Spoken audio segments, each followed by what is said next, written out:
Perhaps you know the story of Arion. In case you don't, I'll tell it in brief. It's a piece of folklore set around the turn of the 6th century BC in Greece. It's about Arion, who is a court performer for the Corinthian tyrant Periander. Arion is sent to Sicily in order to take part in a poetry competition, which he wins, and he wins a great deal of riches and gold and treasures. On his way back, the merchants who are taking him and all of his gains all the way back to Corinth decide to turn pirate and rob him and try to kill him. But Arion asks them for the privilege of composing one last song before they destroy his life, and he leans over the edge of the boat, plays his magic lyre for a bit, and a couple of dolphins come to his rescue and take him away. He ends up arriving back at Corinth before the merchants do. The merchants try to approach King Periander and say, Arion's drowned, we lost him, we were attacked by pirates. They took most of the treasure, but here's what we could get back, and they were planning on giving maybe 10% of it back just to make it look real. But Arion had already reached Corinth and told Periander what happened, so he was able to hide behind a screen in the palace throne room, jump out, surprise them, and then have them put to death.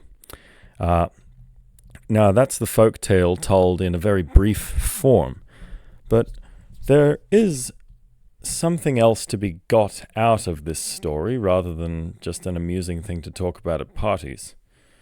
Arion is saved effectively by Apollo's decision to send him the dolphins.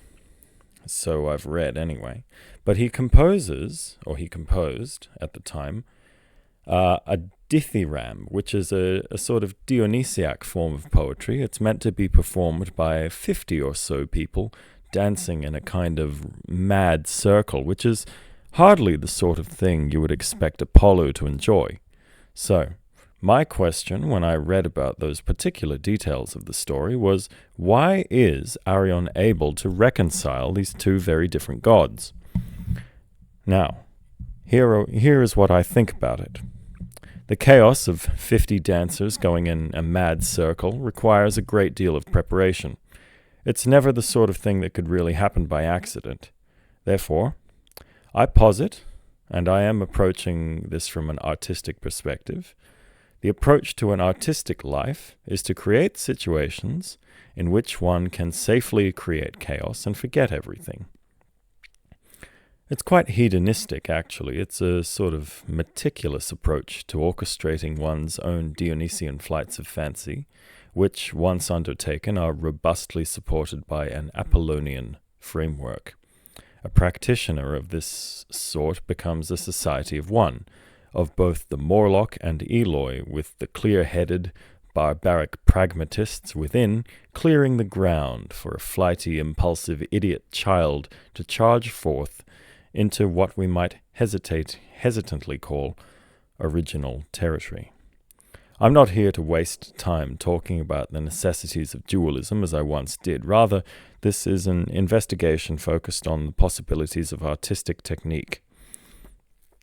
To say that art can be built on a foundation of order which allows for randomness may sound to some like a truism, because it's how a great deal of art works, and has worked for some time. One establishes a common basis from which one can begin speaking their own language and launch into a fetish. You take some abstract portrait from the 20th century. It's vaguely head-shaped, but there's an unbelievable degree of freedom within that very literal frame. You take most jazz. You play the melody once, and then it's 5 to 7 minutes of random notes, somebody said. Jazz standards and conventions are known. They're quoted often in unrelated pieces. Case in point, the lick. But you can still hear the pulse of the original melody beneath an unfamiliar expression, and the key changes will always make sense. A modal jazz piece, even in the middle of the most original solo, stays within that framework. Would it not be more artistically valid, I counter to myself, to leave oneself no support network, to plunge wholly into the unknown? Well, That's all well and good in a society of ants, but when it takes so long to educate the human to the point where they can say anything worth hearing artistically, and when most people never reach that point at all, I think it's important to preserve those who might be able to move us about. Therefore, I don't believe strictly in total abandonment to art from an unsecured position. I want patrons, networks. This method also leaves the process, equal in importance to the work, fully exposed. Even if Sherlock Holmes does die in the opium den, Inspector Lestrade needs to be able to see it, for the sake of the rest of us. It might be worth noting that all of this talk is predicated on the assumption that art should be constantly evolving, which is not necessarily an underlying idea necessary for the creation of art in itself. The idea that art needs to progress is a relatively new idea. I relate to it mostly in the contexts of modernism and progressive rock, which I view as fundamentally identical genres. In fact, I don't view it as heretical in any way to say that Ulysses metaphorically resembles Yeses close to the edge. I refuse to believe I'm the only person out there who equates Kafka's The Trial and The Castle with The Carpet Crawlers by Genesis. You got to get in to get out. Doesn't that sound familiar to anyone else? But I continue to find progressive rock interesting and modernism interesting because they don't appear to me to have exhausted their possibilities simply by virtue of being based on the idea of difference.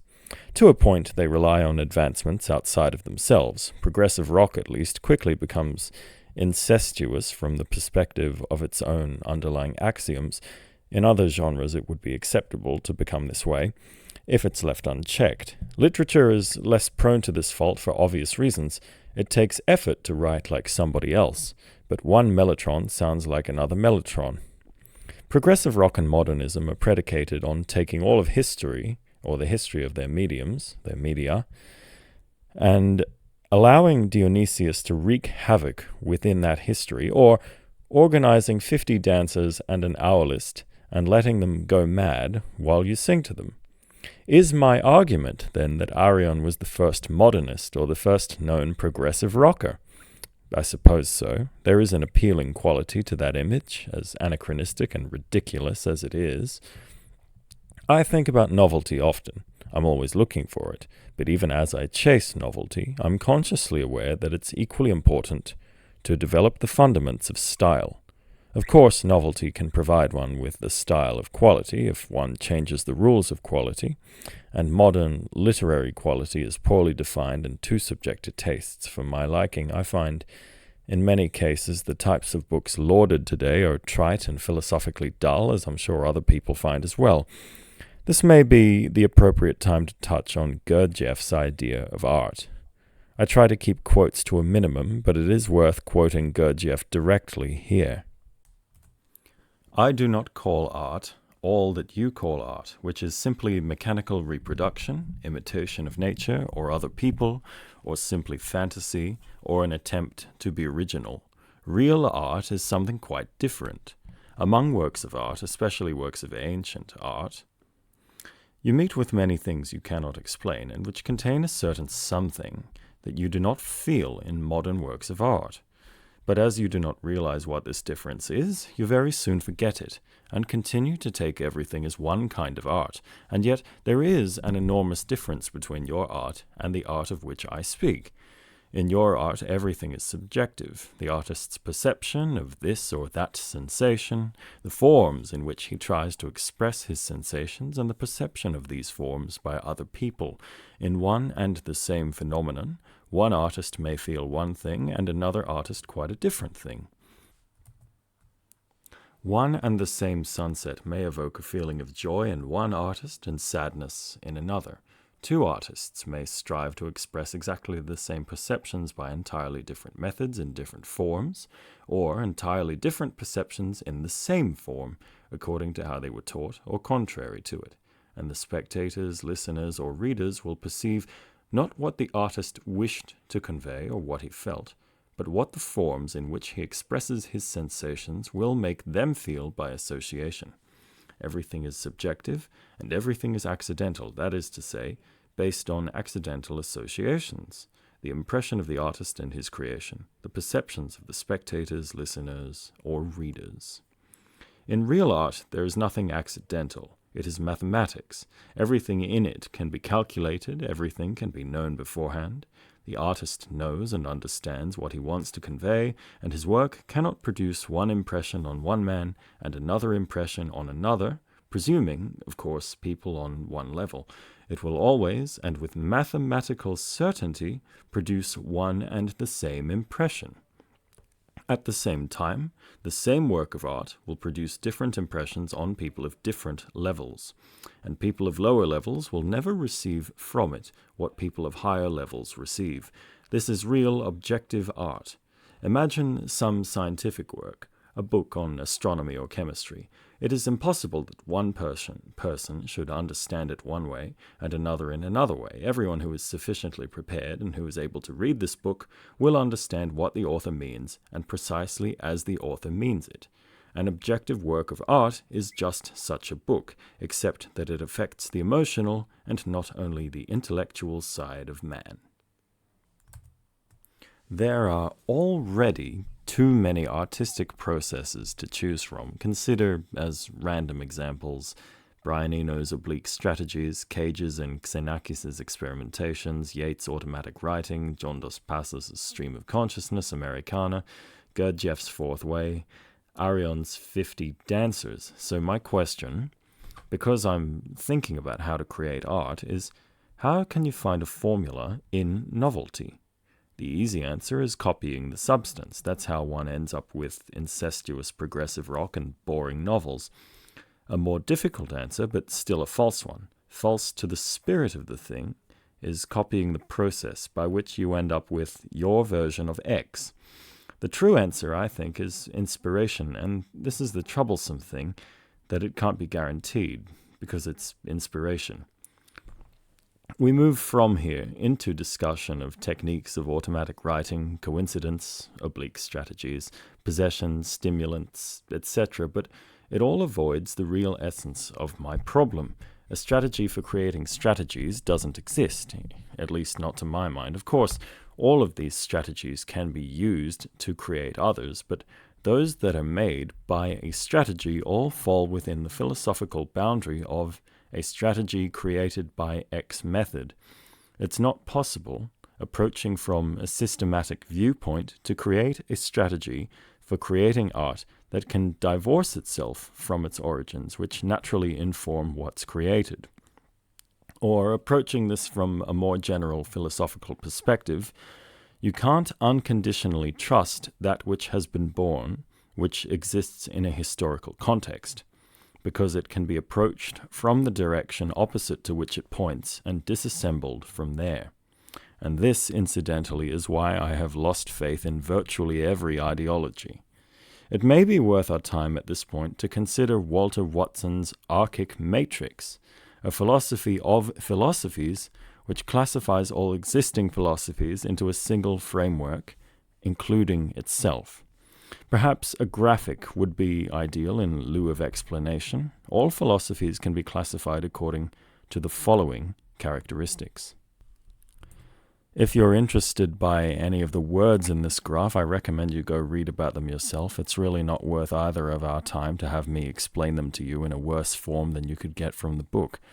Throughout the text, Watson promotes a kind of philosophical anarchism whereby all possible ideas can be overlaid atop one another and remain valid because they fit within this matrix.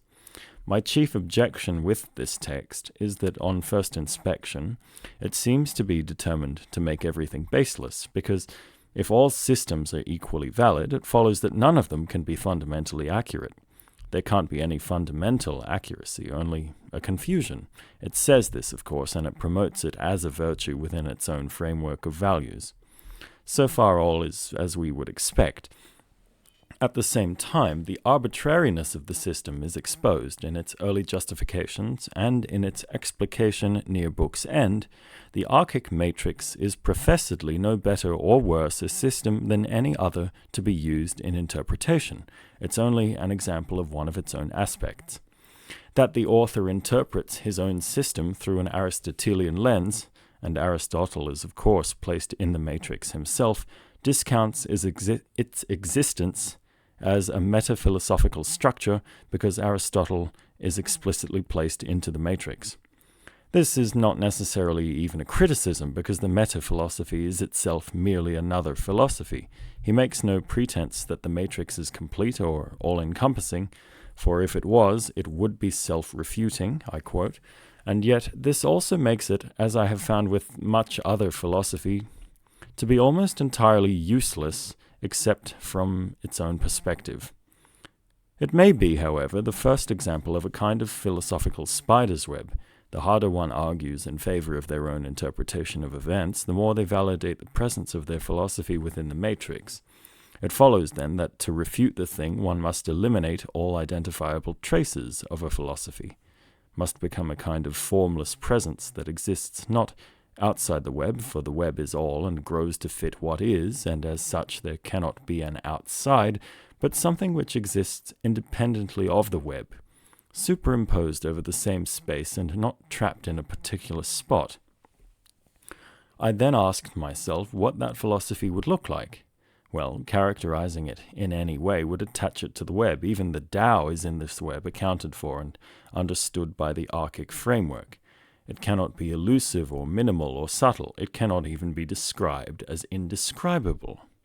So, then you say, this is some sort of meaningless babble, and I'm describing nothing. But then we come to the question of whether there is a difference between a quality or a quantity which is nothing and nothing at all, a difference between a zero and no number at all. There must be a philosophy which can demonstrate that the archic matrix is not universal, because every kind of philosophy must exist. However, that philosophy is merely the unformed possibility of a new philosophy, because if it were described, it would fit in the matrix and there'd be nothing outside it. The matrix would be totally all-encompassing and thus refute itself in that it claimed to be merely another framework, an anticipatory philosophy, or a philosophy of waiting for a new idea. To outline it any further would be to characterize it, which we cannot afford to do. In fact, to describe it as waiting is even too much. It's less than the possibility of a new philosophy eventually coming into being, a philosophy of not having one. But all this is merely a diversion. So long as we are already talking about progressive rock, philosophy of philosophies, and creativity, it behoves us to bring up Bill Bruford, once drummer, now doctor of philosophy, whose thesis handily focuses on creativity and methods of and meaning of creativity, specifically in drumming. Dr. Bruford outlines a variety of aleatoric techniques, which I will not repeat here. Suffice it to say that his purpose is to understand the assumptions Western drummers make in making creative decisions. The point is, Bruford has already created a matrix of possible creative methods. All that remains is for that to be recontextualized to apply to creativity generally, in other words, filled in. The difference between the archic matrix and Bruford's spectrum of creative methods is that the matrix is a meta-philosophical construction that accounts for itself, while Bruford is concerned only with an external phenomena. Bruford's is a thesis of the modern type, which means it takes its time and it goes over a variety of somewhat self-evident literature, heaping in piles of shibboleth along the way. Expressed in my own terms, here is what I took from it. The Dionysian outburst requires an Apollonian basis to lock itself off from what has already been done, to restrict itself, to promote originality, so that what would inevitably end, if unrestricted, in orgiastic instinct, is tempered by the entirety of human history into an original outburst. So too, incidentally, is Ikaros's flight prompted by the careful construction of Daedalus. If we like, Ikarus can be contrasted with Arion to demonstrate the dangers of excess. Ikarus lacks a method of fundamental support, or a safety net, literally in his case, to operate when the Dionysiac joy of flight has worn off and the wax has begun to melt. By contrast, Arion is prepared with his lyre and with a final song. He operates on an Apollonian basis to survive. Per Flaubert, you should be neat and orderly in your life, that you may be violent and original in your art. This is what it means to pray to Apollo. to place logic in the prime position of values. To change topics slightly, Chesterton's fence regarding Gilbert Chesterton is a heuristic that notes one should not remove something from existence if they don't understand its purpose. To tear down convention uninformed is to violate this principle, but it can and must be done to advance into the field beyond.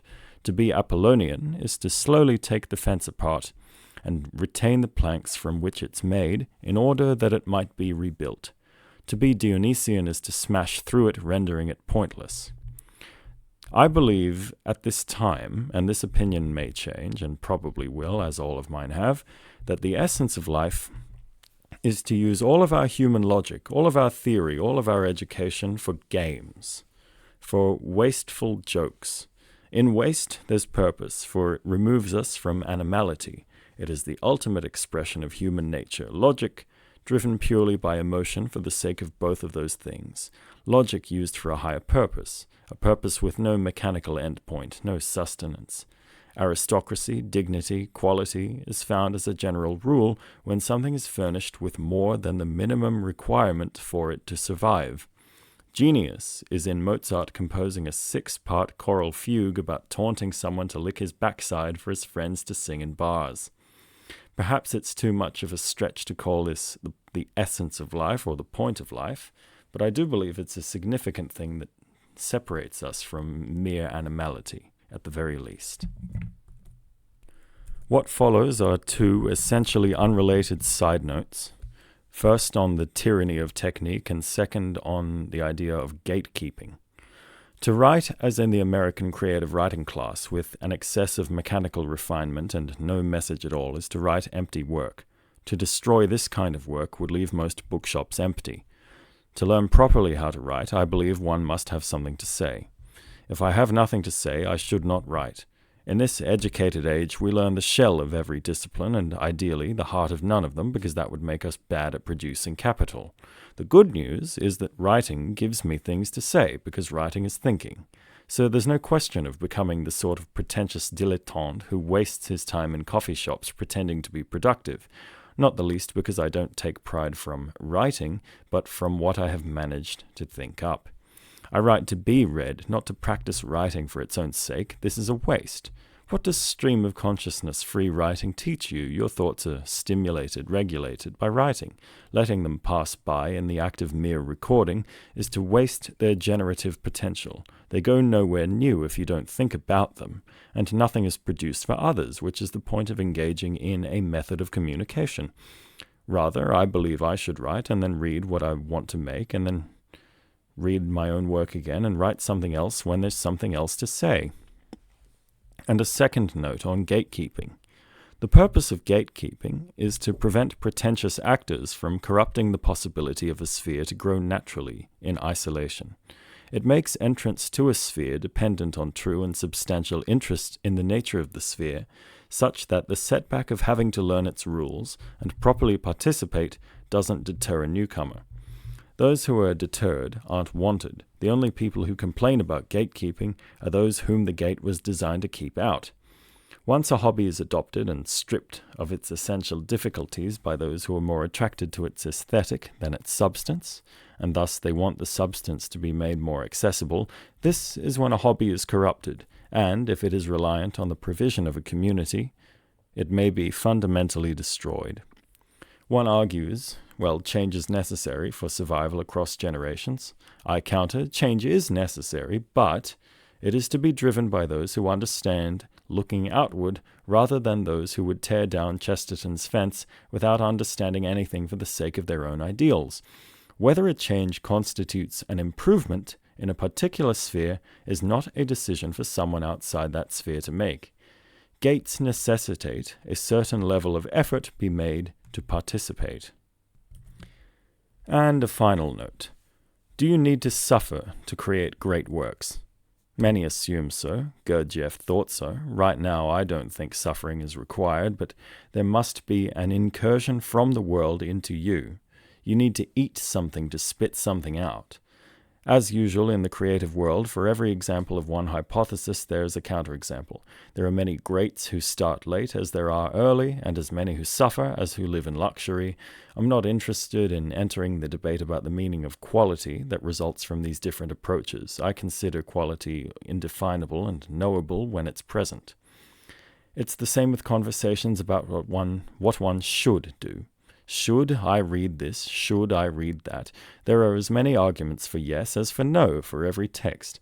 The answer is that you're talking about a goal-oriented action undertaken in the world, and you have to weigh the importance of one goal against another in the service of your life. There are as many essential literary canons as there are goals which feature literature as a component. Or, and I risk comparison to certain ideologues in saying this, the canon is a social construction. This is not intended as an invalidation, but my proof is in the original production rather than some half-baked social complaint. Homer didn't need to read Joyce to produce the Iliad. Luo Guanzhong did not need to read Raymond Carver to write the Romance of the Three Kingdoms. Joyce never conquered countries like Alexander the Great, and Raymond Carver didn't change the religious face of his entire world in a short time like Akhenaten. There's no required experience to be an artist, but experience is required to prompt a retaliatory incursion of a personality back into the world.